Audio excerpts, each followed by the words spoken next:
Mm. So let's continue our discussion. Kita na ba?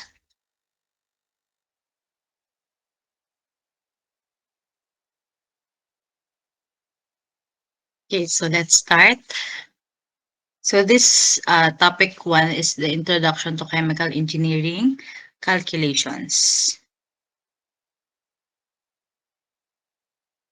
So here the subtopics are first the introduction, second is the unit conversion. So under nito yung units and dimensions, conversion of units, and conversion factors or the system of units.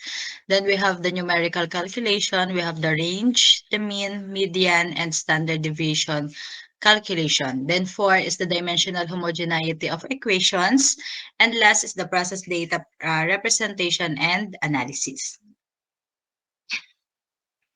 So stoichiometry, so discuss naman natin earlier, it deals with the basic concepts on conservation laws that govern all engineering principles and calculations, material balances, energy balances, momentum balances, and charge balance. So it is also a subject that deals with quantitative both in unit operations and unit processes. So mostly expect niyo na talaga na dito sa checkout natin is mostly magko-compute tayo. Then the unit operations that will be involved in chemical engineering calculations are heat transfer, mass transfer, momentum transfer, and others.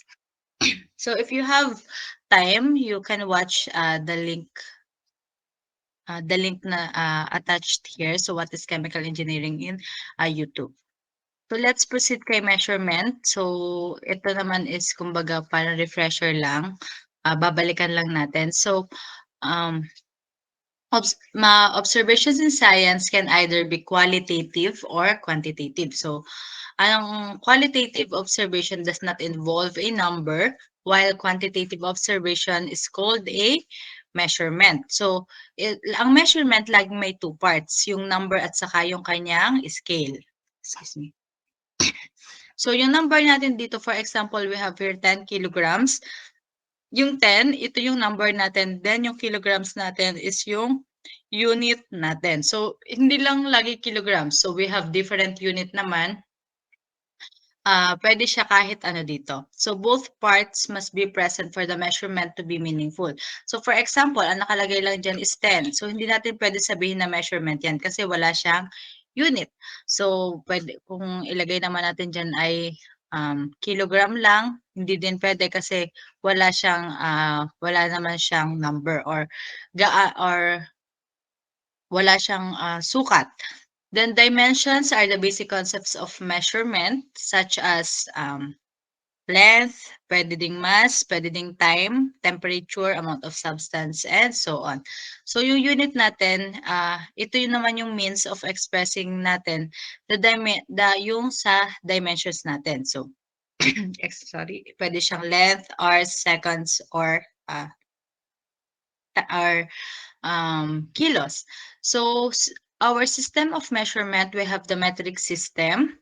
So, under niyan yung ating MKS or the meter kilogram second. So, siya yung ating SI. Kadalasan ginagamit natin siya yung tinatawag natin na SI system. So, a metric system of measurement that uses yung meter, kilogram, or or second, ay yung SI natin. So, yung unit of force and energy, sorry. So, yung English system natin naman is yung ating British engineering system ay yung naka-foot, pound, second. So, ito namang CGS na to is ito yung mas maliit na version lang ni MKS. Siya naman sa centimeter, gram, second.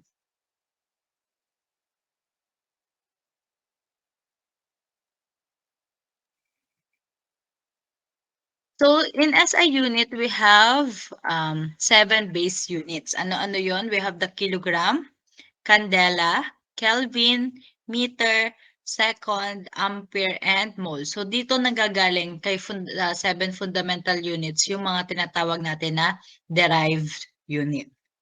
So, sa 7 na to, so yung length natin mostly in meter, ang mass natin is in kilogram, time is in second. Kapag SI unit to ha, temperature is in Kelvin, amount of substance in mole, electric current in ampere, and luminous intensity in candela. So familiar naman?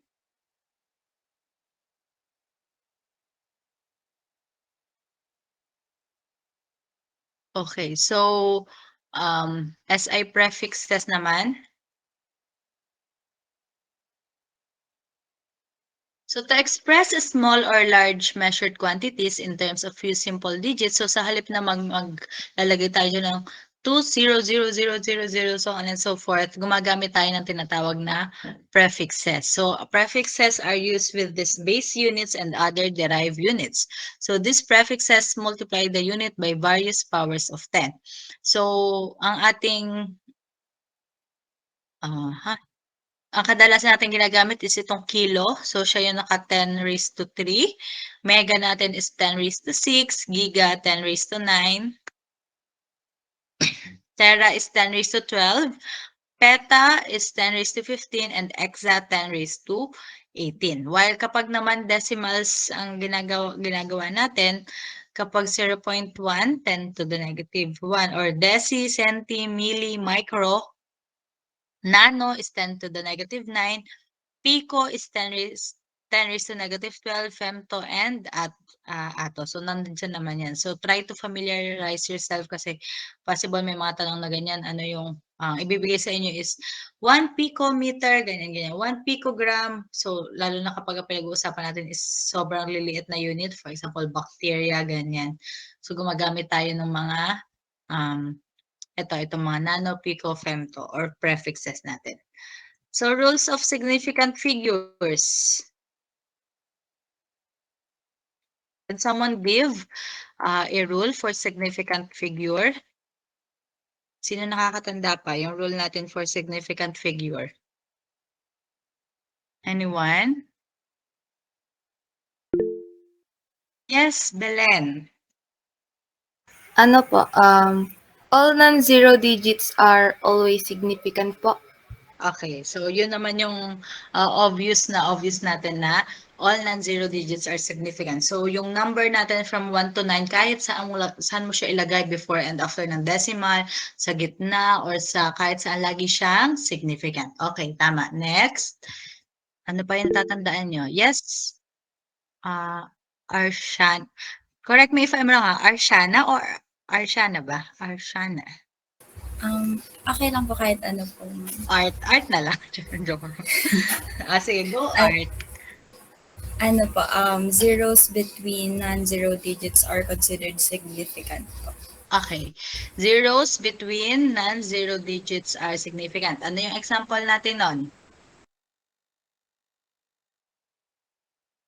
You can give me an...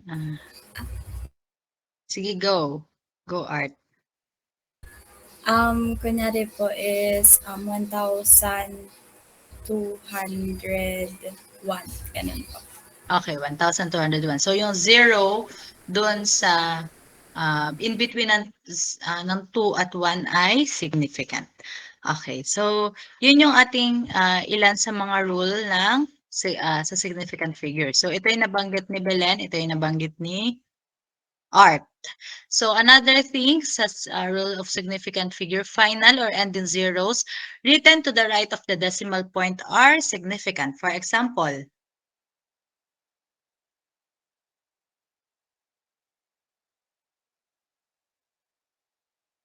ilang significant figure yan? 4 po. Okay, 4. Since ito daw is significant itong isang to. For example naman, 1.20. How many significant figures yan?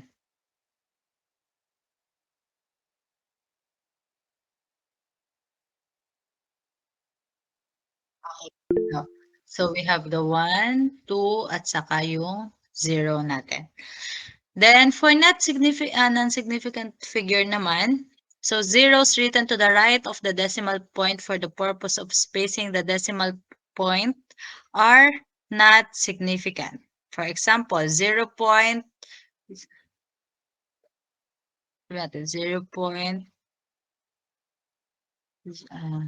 0, 0, 5. Ilang significant figure yan?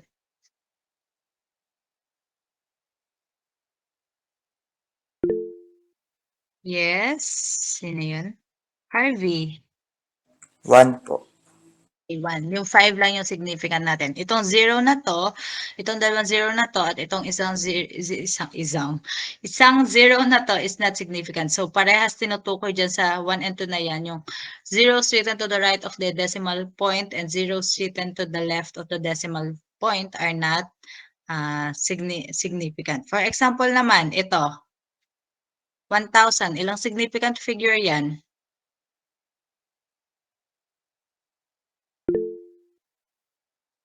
Yes. Sino yun? Si Belen? Okay. Sandar. 1 lang po.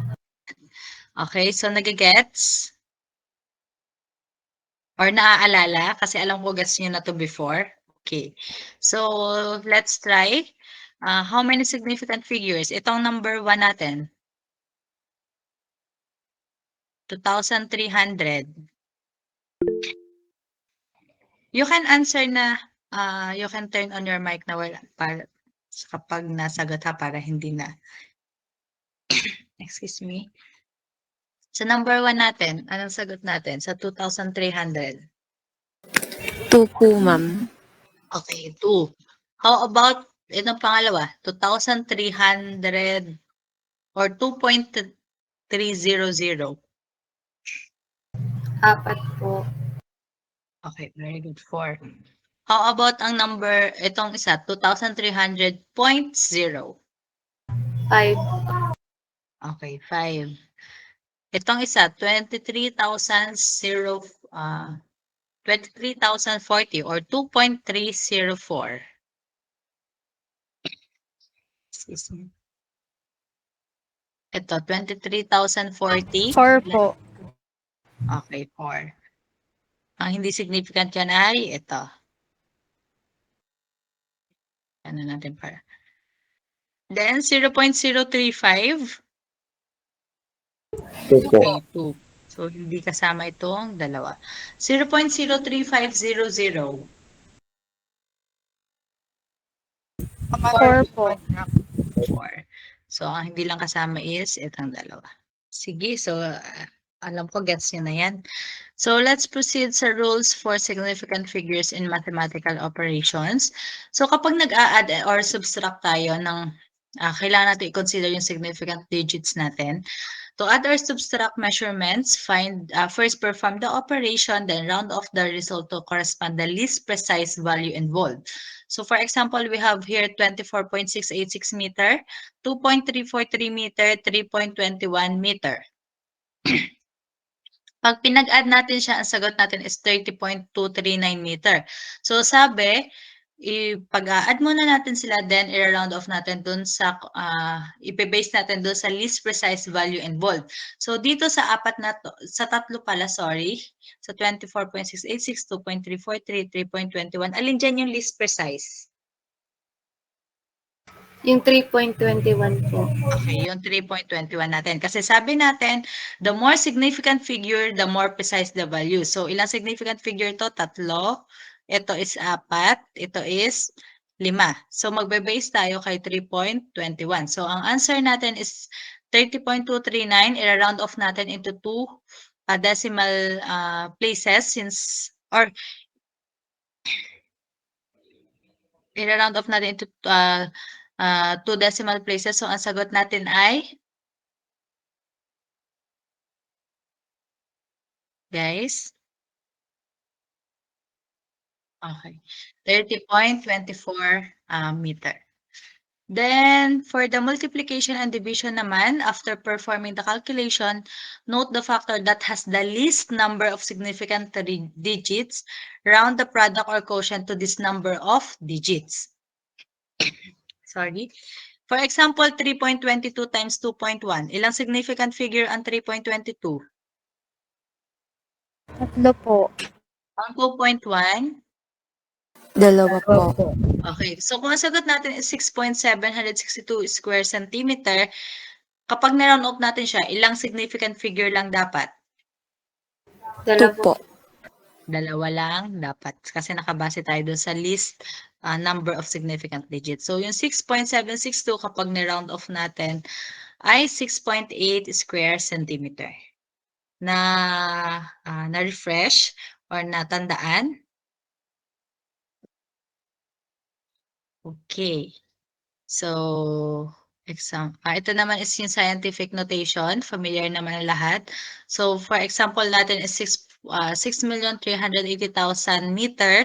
So, kapag dinala natin siya into scientific notation, laging nandito yung point natin. So, 1, 2, 3, 4, 5, 6. So, we have here 6.38 times 10 raised to 6 meter. So, kapag ang ating pag-move ay pa-left, laging positive. Kapag pa-right naman yung move natin is negative.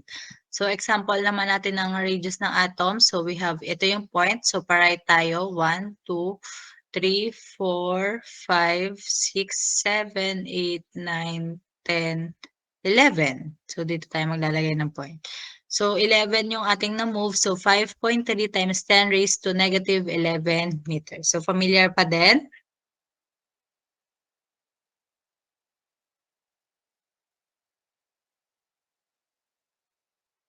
Okay. So, ito naman yung some conversion of units.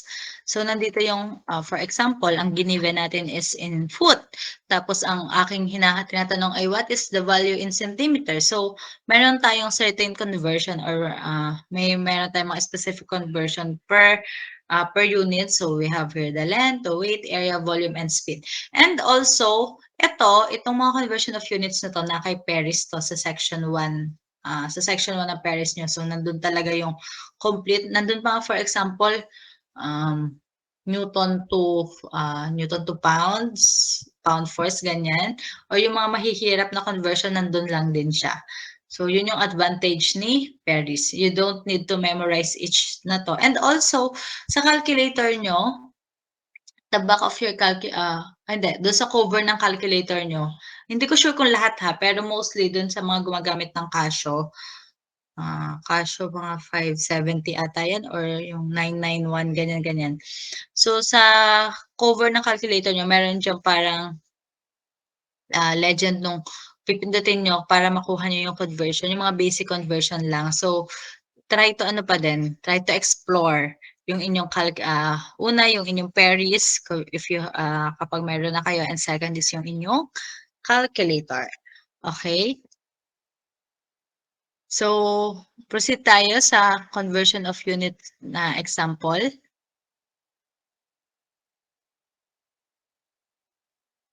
Okay, tayo. Ayan. So, for number 1, convert 10,523 cubic inches into liters. So, ito is cubic, ito ay volume to volume. So, pwede tayong mag-convert. Okay? So, who can try? Number 1.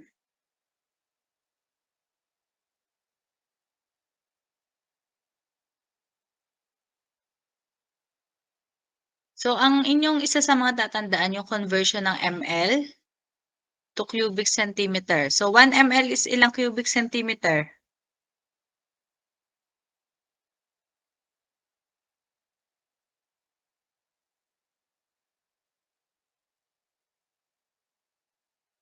Ang 1 ml, lagi siyang 1:1 kay cubic centimeter.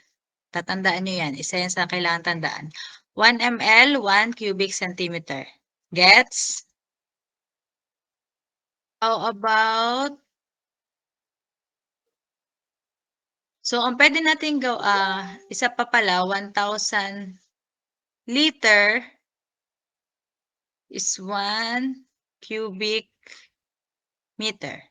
So, yun naman ay kapag in-elaborate nyo, lalabas at lalabas pa din naman yan. Okay, pero ito talaga yung tatandaan nyo. Kasi minsan, malilito na tayo. Ito is iisipin natin, dimension siya ng parang length, ganyan. Kasi naka-inch. Pero since siya ay naka-cubic inch, volume na tayo dyan. So, para makuha natin, papunta sa liters, galing cubic inch. Yung cubic inch, dalhin natin into cubic centimeter. Then, pag nakuha na natin yung cubic centimeter, pwede na natin dalhin into ml. Then, pag nakuha na natin into ml, pwede na nating dalhin into liters. So, 1,000 ml naman is 1 liter. Okay? Tingnan natin kung may direct conversion dito sa kabila. Weight, area, volume. So, halos wala. Walang conversion dito. So, magmano-mano tayo ng conversion dito. So, who can answer?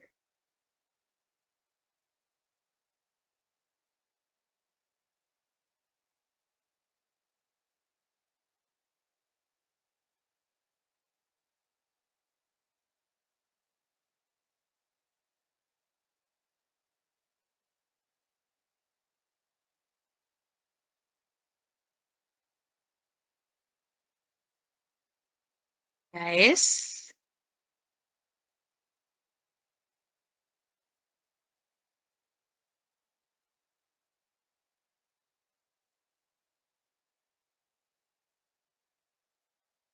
Who can try? Number 1.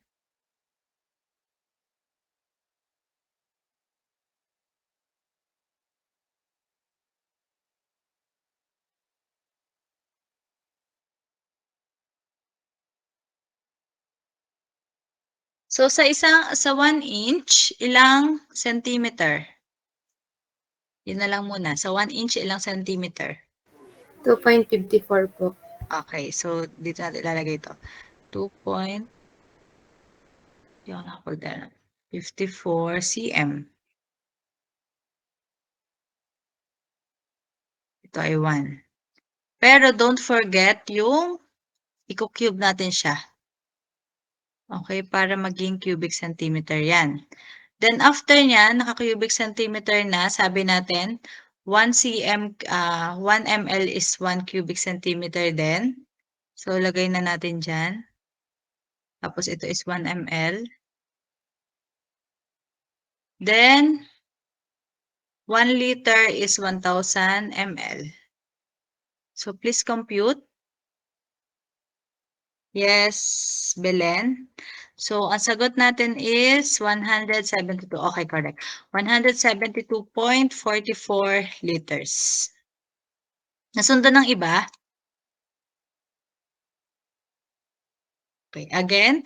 So, cubic inches to liters, yung cubic inch, dadalhin natin into cubic cm. So, meron tayong conversion naman yan.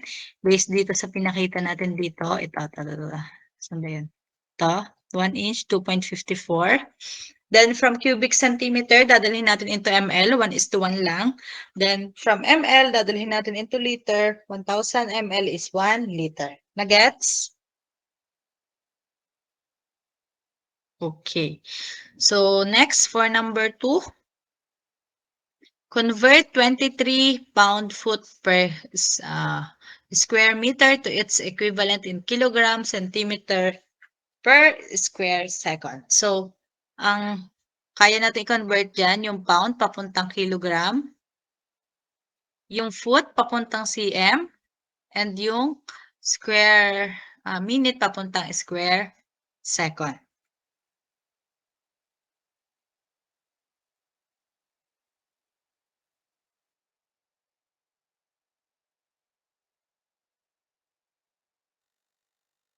Wait lang.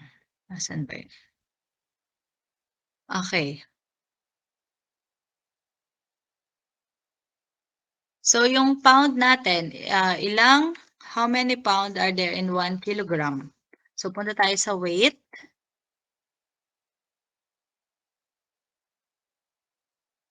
So, pwede natin gamitin yung 1 kilogram is equal to or approximate 2.2 pounds yan. Pwede natin siyang gamitin. So, yung 23 pound siya. Pound yung taas niya. So, dito natin ilalagay yung 2.2 pounds. Is 1 kg. Then, yung foot into cm, meron bang direct conversion yan? Tingnan natin dito. Foot inches. Since wala, yung foot, dadalhin muna natin into inch. So, ilang inch meron sa 1 foot? 12 po. Okay, 12.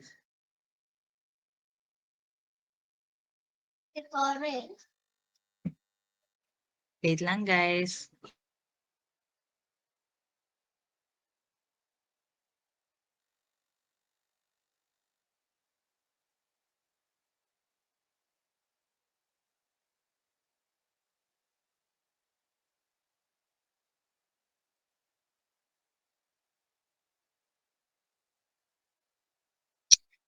Okay, so kung ito is naka-inch na, ano ang conversion ulit natin ng inch to cm?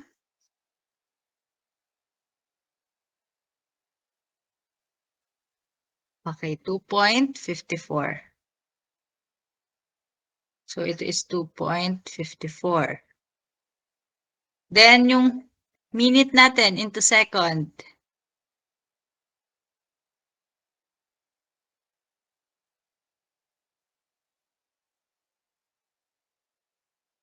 Pero ito is naka-square.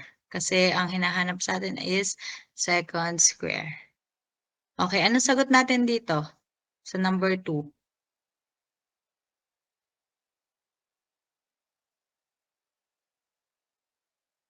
Guys.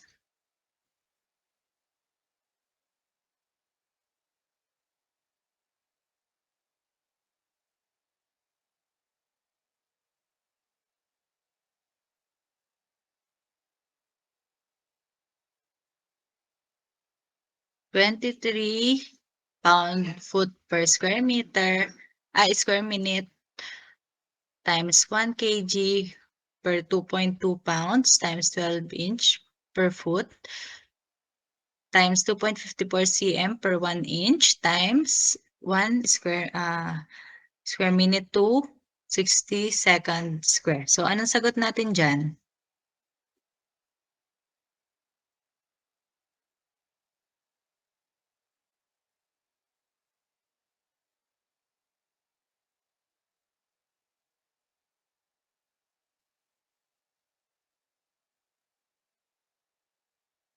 Okay, 0.089 kilogram cm per square second. Nasundan ng iba?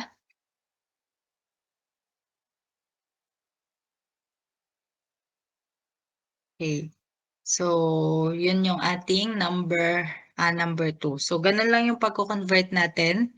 So, familiarize yourself na lang dun sa mga basic para since time consuming din naman maghanap sa Paris or mag-type sa calculator, yung mga basic na inch to foot, kilogram to pound, yan, foot to meter, minute to second, dapat sa ulo nyo. Okay, how about number 3? Convert 100 degrees Celsius to degree Fahrenheit.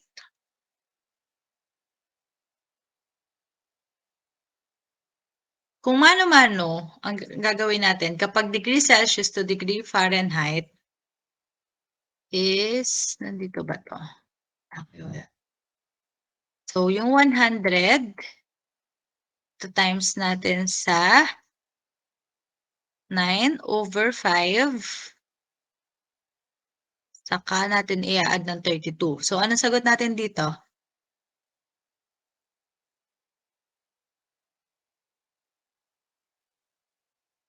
Okay, 212. Ano ang ating unit? Degree Fahrenheit. So, nasa calculator nyo naman to. Please explore na lang din. If kasya ang gamit nyo ay shift 7, hindi ko na lang sure yung sumunod. Kasi wala akong dalang calculator ngayon. So, yan.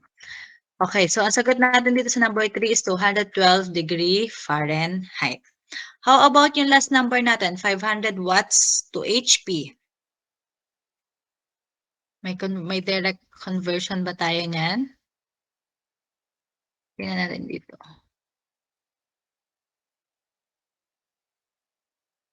500 watts to HP.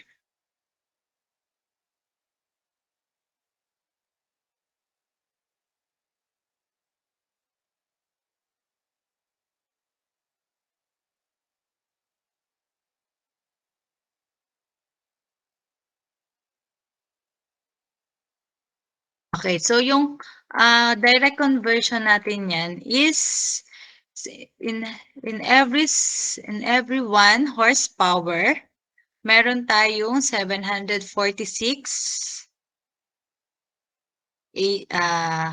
watts. So, yan yung ating direct conversion yan. So, kung meron tayong 500 watts, convert natin into HP. 500 divide 746. Anong sagot natin? 0.67. Okay, 0.67. So, yun naman yung tatandaan nyo in terms ng power, yung conversion ng watt papunta kay HP. 746 watts, 1 HP. Okay, so try nyo din is-search sa mga energy naman, yung mga BTU, pero sa susunod na lang natin yun i-check. Okay, so na-gets yun sa conversion.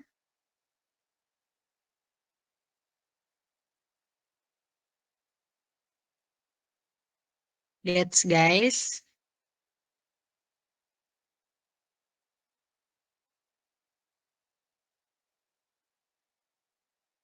Okay, so kapag conversion, ang kailangan din natin tingnan is kung yung measurement to measurement, yung magkaibang unit na parehas sila ng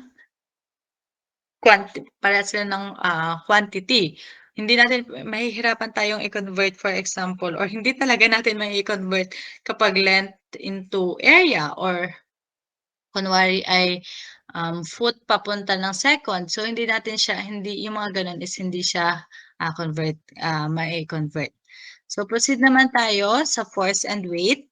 So, ano yung pinakaiba ng force and weight? So, si force natin, force is proportional to the product of mass and acceleration. So, ito yung formula natin dyan. We have the F is equal to ma. While yung weight naman natin is the force exerted on the object by gravitational attraction. So, ang formula natin dyan is mass times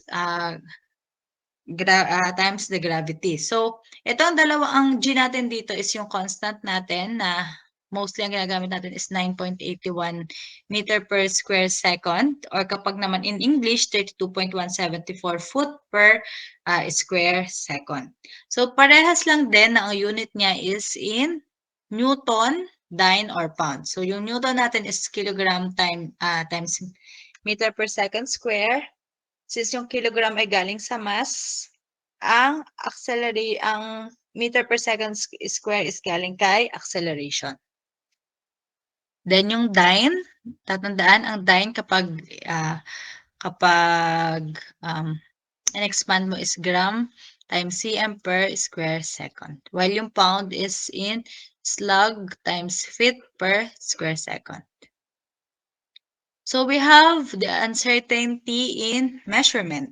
So familiar naman, feeling ko kahit ng high school naturo to, the accuracy and precision. So ang accuracy is the nearness of a measured value to standard value. Ito yung standard value ko. Gaano kalapit yung yung measurement ko doon sa standard value. Kapag precision naman, agreement among measured values. So, yun naman ay yung relationship ng mga measured value mo sa isa't isa. Okay, so kagaya nitong sample na to, ito yung standard natin. Yung measured value natin malapit kay standard, tapos yung ating mga measured value is malapit sa isa't isa. So, pwede natin sabihin na accurate and precise siya. Dito naman sa isa, malapit sa standard yung mga measured value natin pero malayo sa isa't isa. So, pwede natin sabihin na accurate siya pero hindi precise. Dito naman sa pangatlo natin, malayo siya sa standard value pero magkakalapit sila sa isa't isa. Pwede natin sabihin na precise siya pero hindi siya accurate. And itong isa, yung last natin, malayo sa standard, malayo din sa isa't isa yung measured value natin. Yun yung not accurate and not precise.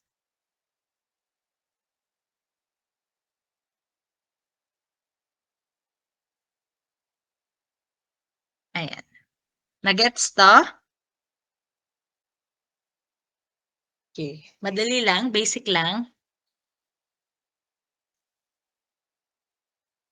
Okay, so let's proceed sa next. So bakit natin kailangan aralin yung uncertainty in measurement? Kasi ginagamit natin to during our experiment. So kailangan nating ang experiment results natin, kina-classify natin siya sa accurate ba to or sa gaano ba to ka-precise. Then how to validate results naman? There are different ways to validate results. Wait lang guys.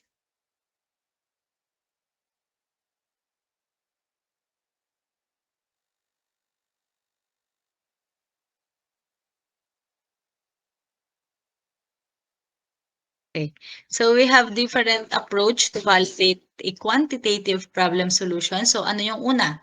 Yung box substitution na tinatawag natin. So for example, meron tayo ditong 2x plus 2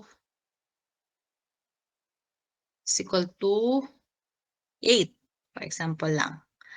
So 8 minus 2, 6. Alam natin dito na ang x natin is 3. Kasi ililipat natin yung 2. 8 minus 2 is 6. 6 divided 2 is 3. So, alam natin na ang sagot ay 3. Pero para ma-validate natin yung result, itatry natin siyang i-substitute dito sa una. 2 times 3, 6 plus 2 is 8. So, yun yung tinatawag natin na back substitution. Nasundan? Order of magnitude estimation naman.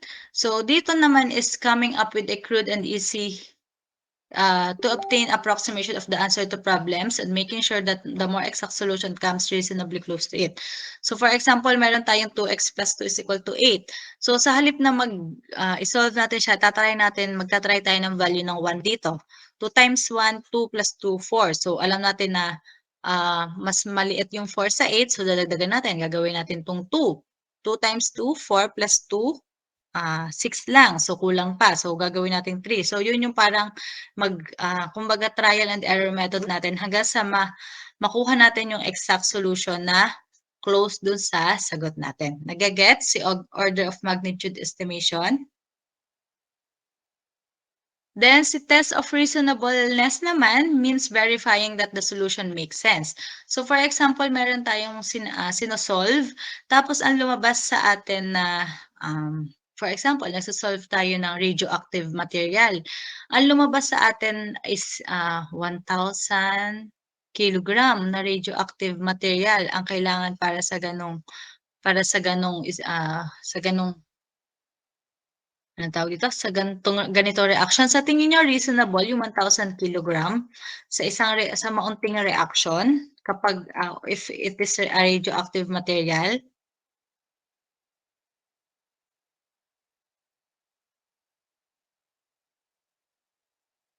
Guys?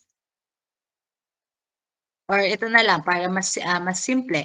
Ang kailangan yung isolve is yung tubig na kailangan yung inumin sa kada araw.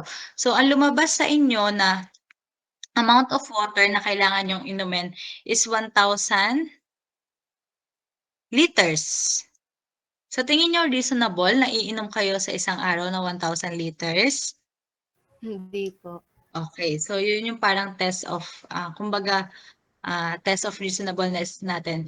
Yung bang sagot natin, i-verify natin na kumbaga may sense ba to? Kumbaga nangyayari ba to in a real life situation, ganyan. So, kumbaga hindi siya reasonable. So, possible baka may error do sa pagsasolve nyo, ganyan-ganyan, sa pagko-convert nyo. Na-gets? Okay. So, let's proceed naman kay estimation of measured values. So, mayroon tayong tinatawag na sample mean, random variable, and true value. So, si sample mean, ito yung kumbaga average ng mga bawat value nyo. So, if you have, for example, 1, 2, 3, 2, 5, 6, ganyan-ganyan. So, yung average nun, pag pinag-add mo yung lahat ng yon, then divide sa kung ilang number yon, yun yung tinatawag natin na sample mean. Then, random variable naman, it is being done on values changing in an unpredictable manner from one run to another in the same experimental conditions. Kumbaga, nagbabago yung inyong, from the word itself, yung variable natin na siya yung kumbaga, paano ba? Kumbaga parang, hindi laging fixed. Hindi laging fixed yung mga variable niyo. Kumbaga parang, hindi mo siya makokontrol kasi kumbaga kung ano yung lumabas nung time na yun, yun yung magiging random variable natin. And we have the true value, the value measured if all the conditions were set constant on an exact time. So ang estimated by sample or yung ating arithmetic mean.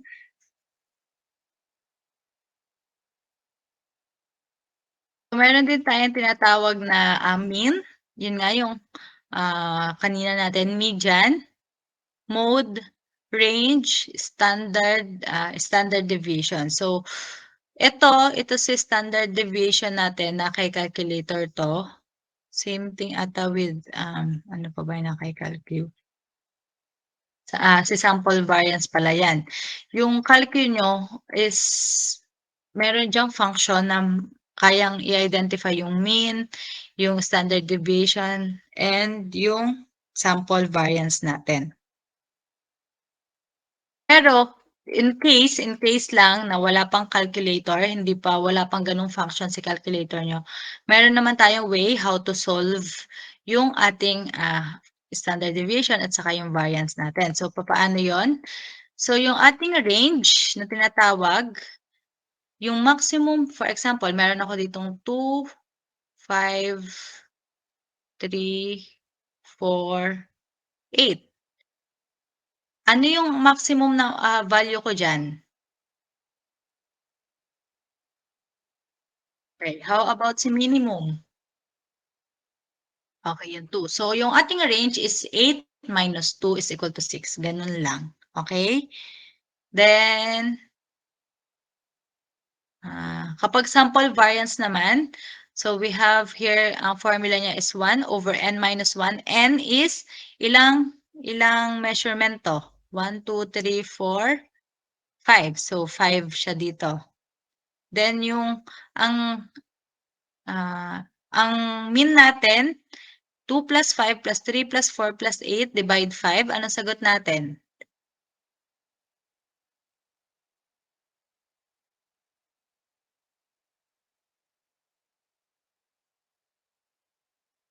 Guys, 2 plus 5 plus 3 plus 4 plus 8 divided by 5. Ano sagot?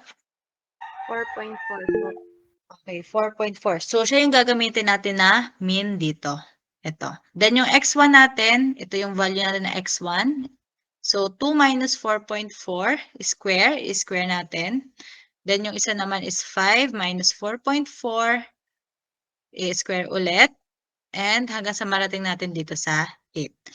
Yun yung makukuha na natin yung sample variance natin. So, try nyo nga i-solve. Ay, sorry. Ano nga yung value? 2, 3, 5, 4, 8. Try to solve yung sample variance using yung value natin na yan. 2, 3, 5, 4, 8.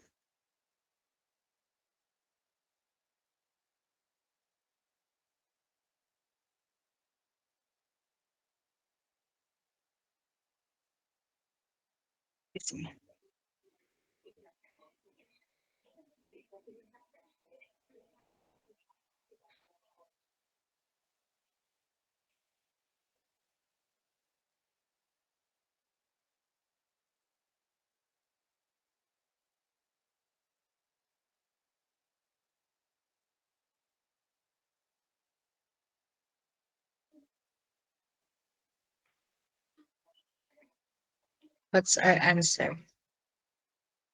So 1 over 4 times 2 minus 4.4 square plus 3 minus 4.4 square plus 5 minus 4.4 square plus 8 minus 4.4 square. Ano yung sample variance natin?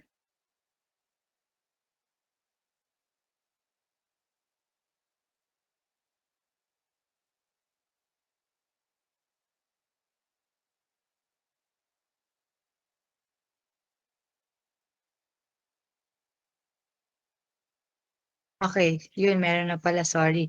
So ang sagot natin is 5.3, yung ating sample variance, correct. How about standard deviation? So sa standard deviation naman daw is yung square root lang ng ating sample variance. So ano yung ating standard deviation if 5.3 ang ating sample variance? Okay, 2.3022. So na-gets ang pagkuha ng variance and standard deviation? Okay, so try to explore yung calculator nyo ha, kasi nandyan yan. Mas maganda na meron kayong way para i-counter check yung inyong sagot. Okay, so in case sa next face-to-face natin, i-try natin i-cover yung mga pwedeng gawin sa calculator para at least meron kayong ganong method. Sige, so let's proceed. So sample problem. The volumetric flow rate of a processed fluid in cc is cubic centimeter per second, is measured 5 times. So, 5 beses daw siya measure. So, ito yung result natin. We have 232, 248, 227, 241, 239. Okay? So, ngayon, ang ating kukunin first is yung, wait lang. Okay. Yung range natin, anong sagot natin sa range?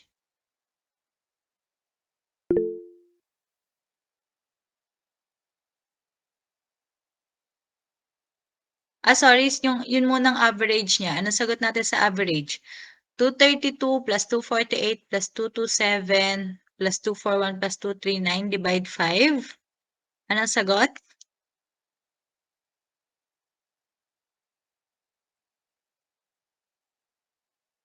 Average muna tayo. 237.4. Okay, correct. 237.4. How about yung range natin?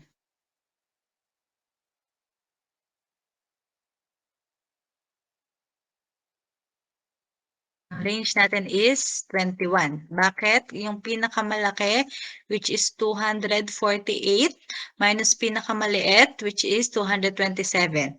248 minus 227. Tama ba? Oo, tama, 21. Then, proceed naman tayo sa pagkuha ng variance muna. Kailangan mo natin makuha si variance. Huwag malilito ha, si variance muna yung kukunin natin. Saka natin makuha si standard deviation. So, same way pa din. Ito pa din. Ano yung n natin? 5. Ano ang ating average? Ano yung average natin na sagot? 237.4. Then, yung mga value natin is 232, 248. Ito yung value natin. 232, 248, 227, 241, 239.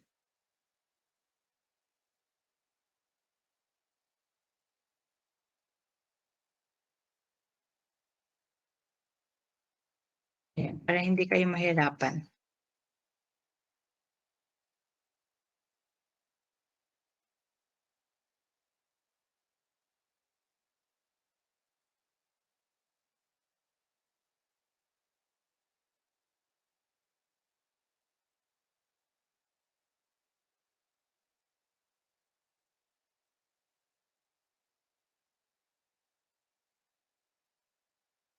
Ano ating sample variance?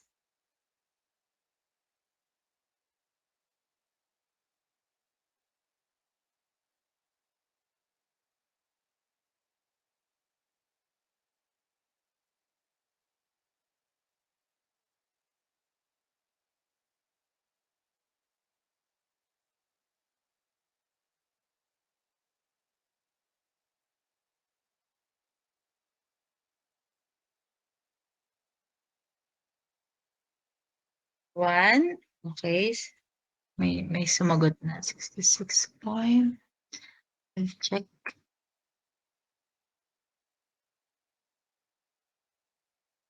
Okay, correct. 66.3.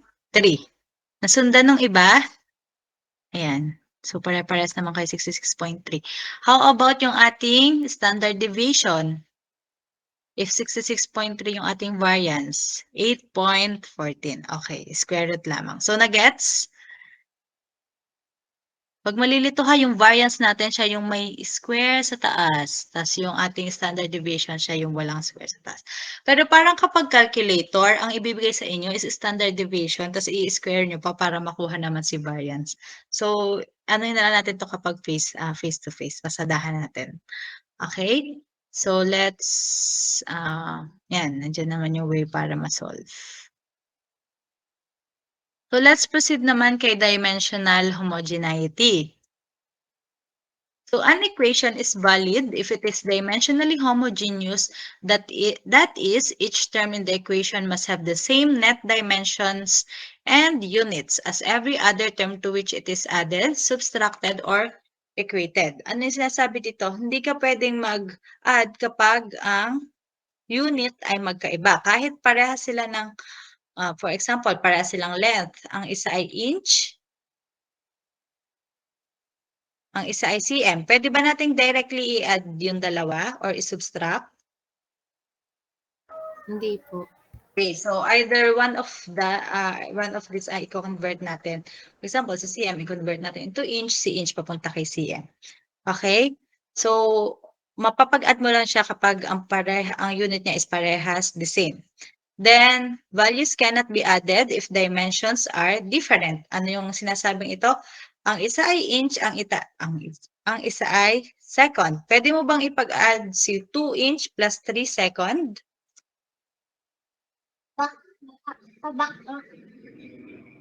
Okay, hindi siya pwede.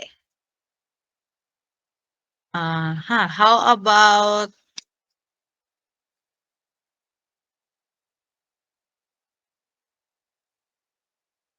about kilogram plus pound? Pwede ba yon?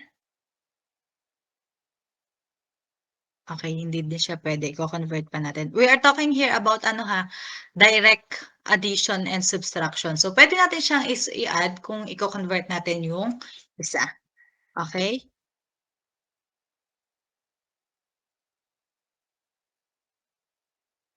Yung PowerPoint na wala.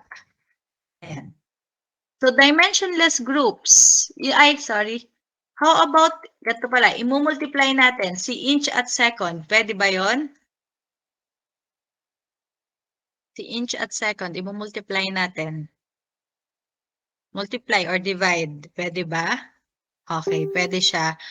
Pwede siya. Pwede siyang i-multiply. How about si cubic centimeter at saka si minute? Pwede ba natin siyang i-multiply or i-divide? So, pwede kapag multiplication or division. Okay. Then,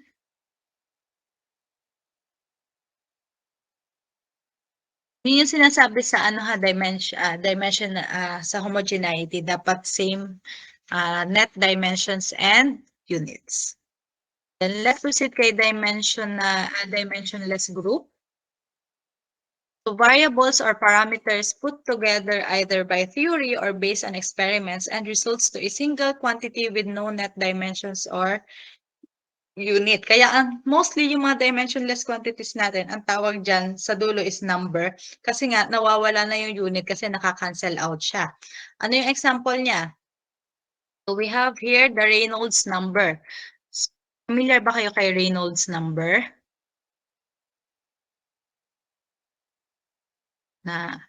Okay, so si Reynolds number, ito yung ginagamit kay momentum transfer nito maaaral. Ito yung ginagamit para malaman yung flow kadalasan yung flow ng tubig if it is laminar or turbulent. So the lower the number, pag siya yung magiging laminar siya, ibig sabihin smooth lang yung flow ng tubig natin. Then yung kapag turbulent naman kapag mataas ang Reynolds number, turbulent yan. So doon nyo siya mapapag-aralan. So bakit siya naging number? So ang formula niya is Reynolds number is equal to rho, which is density of fluid, V, velocity of fluid, D, diameter of pipe, then mu is yung dynamic viscosity of fluid. So, ito is parang kinakanta siya before. So, Reynolds number is, ano ba? Wait lang guys. So, ito is in the tune of magtanim ay di biro. So, di ba sa Reynolds number, magtanim ay di, ito, nawala, wait lang. Magtanim ay di, v, rho.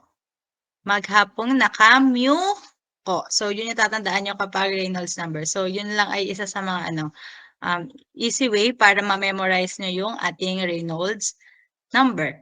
So, proceed tayo. Paano natin siya gagawing dimensionless? Anong unit ng density of fluid? In SI unit tayo, guys, ha?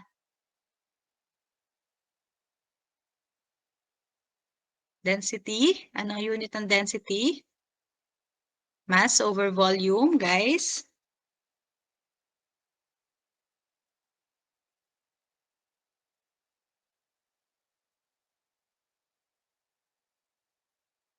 Guys, nakalimutan na ba ang unit natin ng density? Mass over volume. Anong SI unit ng mass? Kilogram per meter.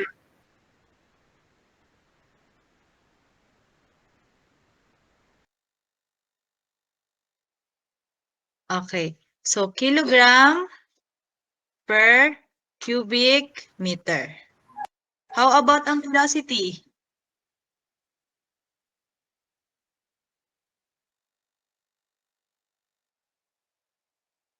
Ang velocity natin, anong unit ng velocity? Meter per second po. Okay, meter per second. Ang diameter natin?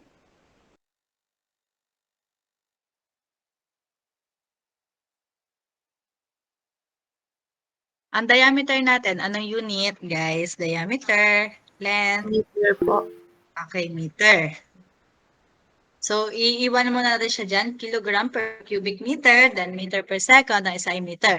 How about unit ng viscosity?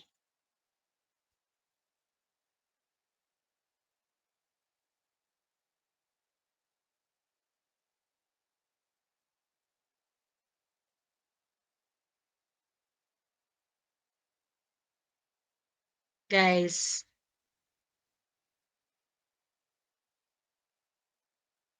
Okay, ang unit natin ng viscosity, para maging familiar kayo, kapag in SI unit is Pascal second.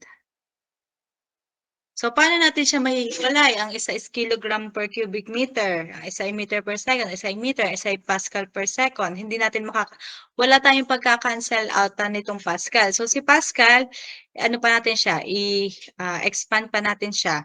Pascal is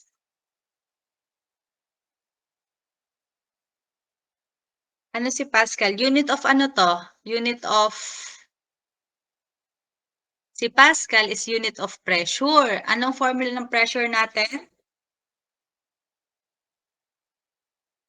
Pressure is P6. Ano unit ng pressure? Force po over sa area. Okay, very good. Force over area. So, ang force natin, ang SI unit natin is Newton. Tama? Ang area natin is square meter. Ayan, nalapit na. So, ibig sabihin ng Pascal second is Newton per square meter second. Ngayon, si Newton, i-breakdown pa ulit natin. Newton is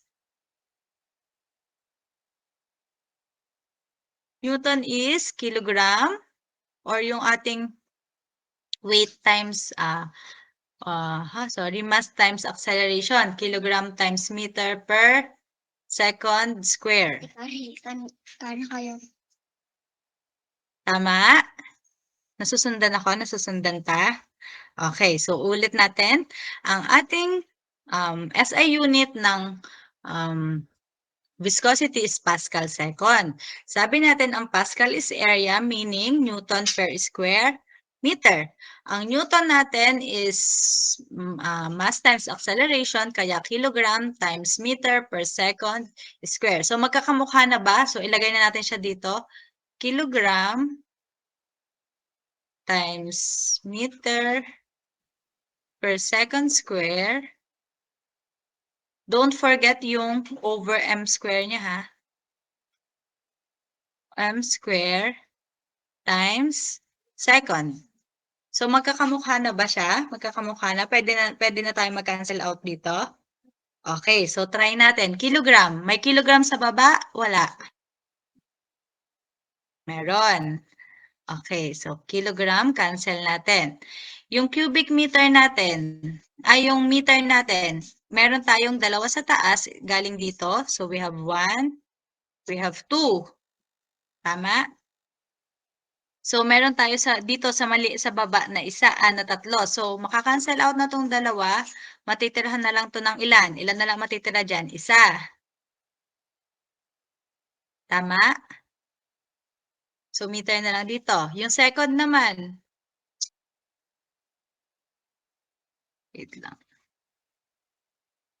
Sige, baka malito kayo. Wait lang. Delete mo na. I-delete ko muna.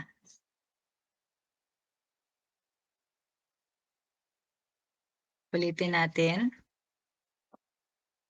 Nang mas malinaw.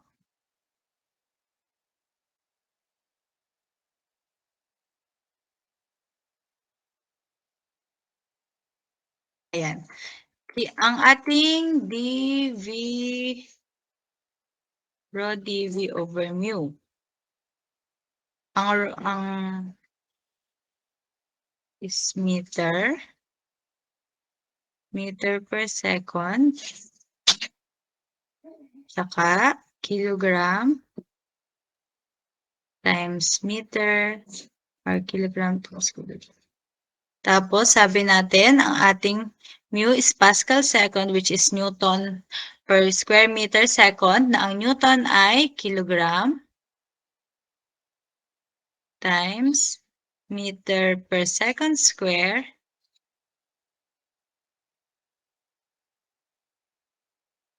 over square meter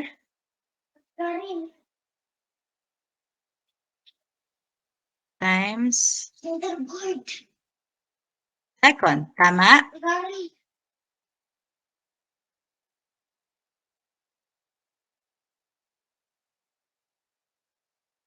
Wait lang guys.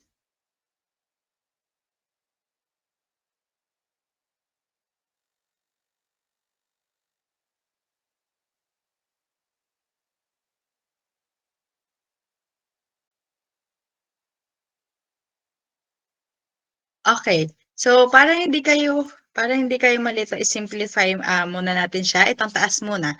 Meter times meter square times, so ito maka-cancel out. Matitira dito isa. So, meron na lang tayong kilogram meter second. Yan. Then, dito naman sa baba, maka-cancel natin ito. Matitira na lang to ng isa. Tapos, ang second natin, so assume natin na ito ay nasa taas dahil ito ay denominator, ito ay numerator. So, matitirahan ito ng isa. Ito maka-cancel out na. So, ibig sabihin, ang tira na lang sa baba is kilogram over yung tirang meter at saka yung tirang second. Pwede natin i-cancel out yung numerator natin at denominator. Okay, so kilogram, meter second. So, anong unit na lang ang matitira natin? May matitira pa ba tayong unit?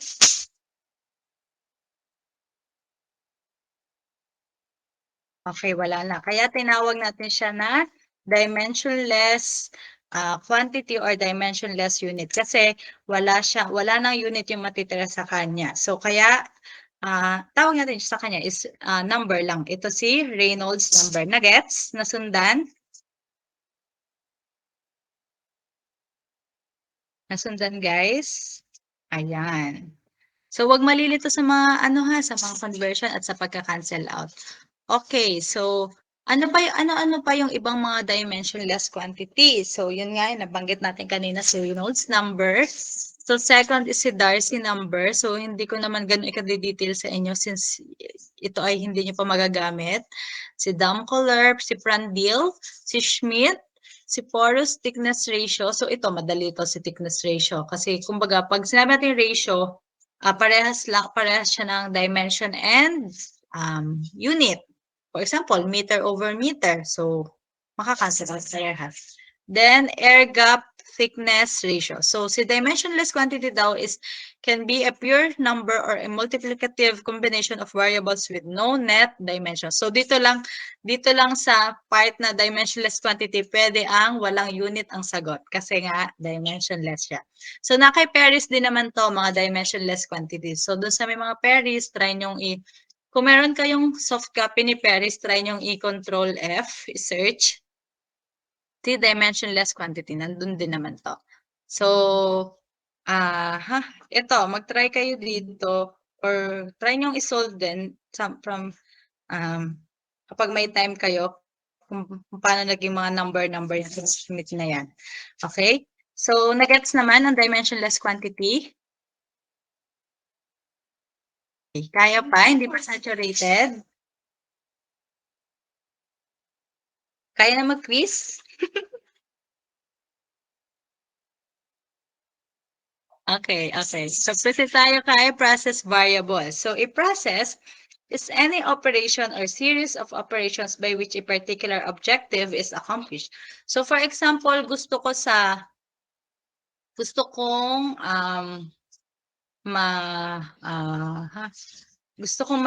paano ba yun? Ma-concentrate yung yung aking solution. So, ang gagawin ko is gagawin ko yung evaporation process para matanggal yung ibang tubig doon para mas maging concentrated yung solution ko. So, yun yung sinasabi kay process. So, any operation may objective ako. Ang objective ko ay ma-concentrate ko, for example, from 60% solids to 80% solids. Then, meron akong process na gagawin. So, those mentioned operations are involving a physical or chemical change in the substance or mixture of substances. So, pwede nga siyang physical. Ano yung mga physical operation natin? Yung, for example, evaporation nga lang, ganyan. Then, pwede din naman yung chemical change. So, ibig sabihin may chemical reaction involved na. Then, the material that enters a process is referred to as the input or feed. And that which leaves is the output or product. Therefore, several process variables are associated through input or output of a process stream. So, yung mga process natin, minsan kadalasan kinoconsider natin temperature, pressure, gaano flow rate, and yung concentration ng input natin. So, process data representation and analysis. So, meron tayong mga certain data. So, for example, may mga given point tayo dyan na kailangan nating isolve yung in-between. So, kailangan natin mag-interpolate or yung tinatawag nating two-point linear interpolation. So, for example, may given ako dito na x1, x2, may y1 at y2. Since yan yung given, ang kailangan ko is yung x, for example, yung nasa gitna, at saka si y, makukuha ko siya kung i-interpolate ko gamit si x1, x2, at saka si y1, y2. Ano yung formula natin sa pagkuha nun? So, we have here y is equal to y1 plus x minus x1 over x2 minus x1, y over y2 minus y1. Wait lang.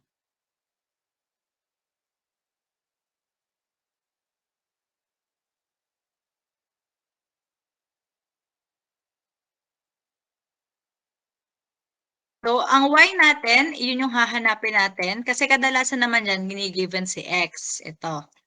So, yung y1 natin, itong y1 na to, yung x natin, yung giniven din. Ang wala lang talaga dyan is si y. So, ang tawag dyan, kapag ang hahanapin natin value is nasa gitna ng dalawang given value, linear interpolation yan. Kapag naman extrapolation, ito yung value natin. Itong dalawang to, si x1, si x2, si y1, si y2. Ang hahanapin naman natin ay yung beyond or outside nung ating dalawang given data. Nagets? Si interpolation at si extrapolation.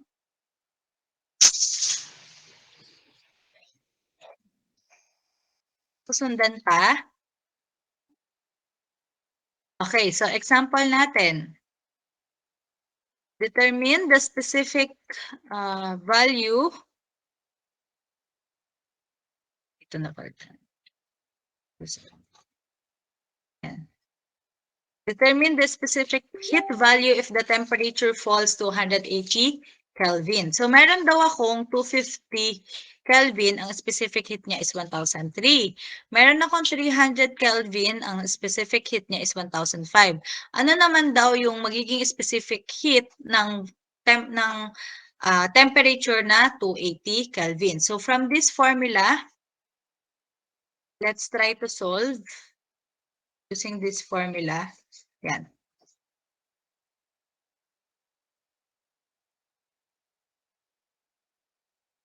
Y is equal to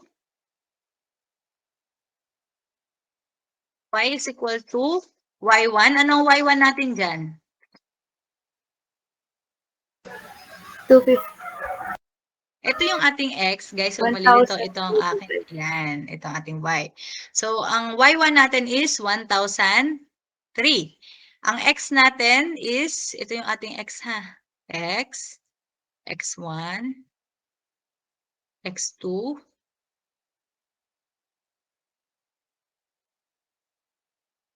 Y1, Y-shape. Okay. So, Y1 is 1,003 plus ang X natin, 280, minus X1, 250, over X2 natin, 300, minus X1, 250, times, so, huwag malilito, ang itatimes lang natin is itong part na to.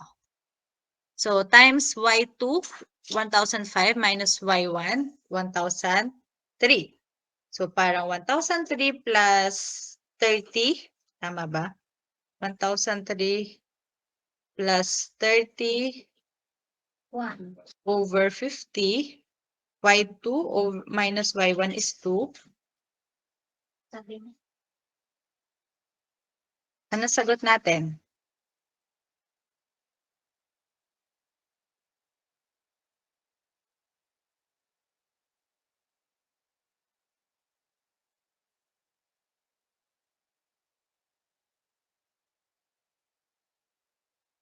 Okay, 1,004.2.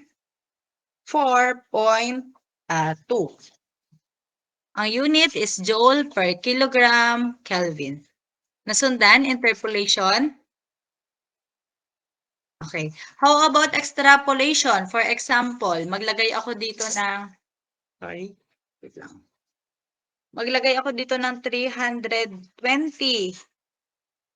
Using yung value ng 250 as 300. Try to solve it. Using this formula. Ay, sorry. Ang formula naman na to. Clear ko lang nga, wait. So, yung Y1 natin, 1,003 pa din. Ang X natin, 320. Ang X1 natin, 250. Ang X2 natin, 300. Ang X1, 250. Y2, 1,005. Y1, 1,000. 1,003, sorry. So, 1,003 plus X natin is 320 minus X1. So, 70 over 50 times 2. Ano sagot natin?